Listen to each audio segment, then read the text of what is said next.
వచ్చేసి కంప్లీట్గా hall and ఇది వచ్చేసి మనకు ఇక్కడ కనుక చూసుకున్నట్టయితే హాల్కి కనెక్టివిటీ ఉండే విధంగా మనకి ఇక్కడ వచ్చేసి లిఫ్ట్ అనేది కూడా ప్రొవైడ్ చేస్తారు. ఇటు చూస్తున్నారు కదా, ఇటువైపు వచ్చేసి మనకు లిఫ్ట్ అనేది ప్రొవైడ్ చేశారనమాట. మీది కనుక కనెక్టివిటీ చూసుకున్నట్టయితే ఇక్కడ వచ్చేసి మనకు స్టేర్ కేస్ అనేది ఉంటుంది. ఇక్కడ బయట కామన్ వాష్ ఏరియా కూడా మనకి ఇటువైపు ప్రొవైడ్ చేశారు. ఇది కింద గ్రౌండ్ ఫ్లోర్లో బెడ్రూమ్, ప్రజెంట్ ఇది ఆఫీస్ రూమ్గా కూడా వాడుతున్నారు ప్రజెంట్ అయితే. ఇక్కడ వచ్చేసి మనకు అటాచ్డ్ వాష్రూమ్ కూడా వచ్చే విధంగా మనకి ఇక్కడ ఉంటుంది అనమాట.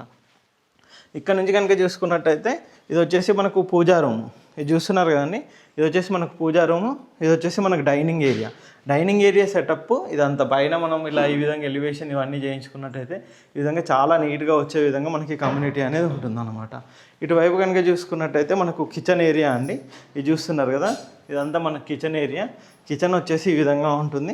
ఇటువైపు మనకు అవుట్ సైడ్ బాల్కనీ ఏరియా లాగా ఇటువైపు వదిలిపెట్టారనమాట. వాష్ ఏరియా ఇవన్నీ ఉండే విధంగా మనకి ఇక్కడ ఉంటుందన్నమాట. ఇక్కడ నుంచి మీకు పైన చూపెడతానండి ఏ విధంగా ఉంటుందో ఏంటో. ఇక్కడ మనకు స్టేర్ కేసు, ఇక్కడ మొత్తం ఎలివేషన్స్ డిజైన్స్ కనుక చూసుకున్నట్టయితే ఈ విధంగా ఇచ్చారు. మీకు ఇంత ముందుగా చెప్పినట్టుగా హాలు పైన వచ్చేసి మనకి ఇలా ఈ విధంగా ఇంటీరియర్ వర్క్ చేయించుకుంటే చాలా నీట్గా ఉంటుంది. పైన స్టేర్ కేసు. మనం ఫస్ట్ ఫ్లోర్ వెళ్దాం. ఫస్ట్ ఫ్లోర్లో ఏ విధంగా ఉంది ఏంటో ఒకసారి చూద్దాం. మనకి ఇటువైపు కూడా ఒక విండో అనేది ప్రొవైడ్ చేశారు వెంటిలేషన్ పరంగా ఉండే విధంగా. ఇది వచ్చేసి మనకు ఫస్ట్ ఫ్లోర్ అనమాట. ఇది G+1 విల్లా.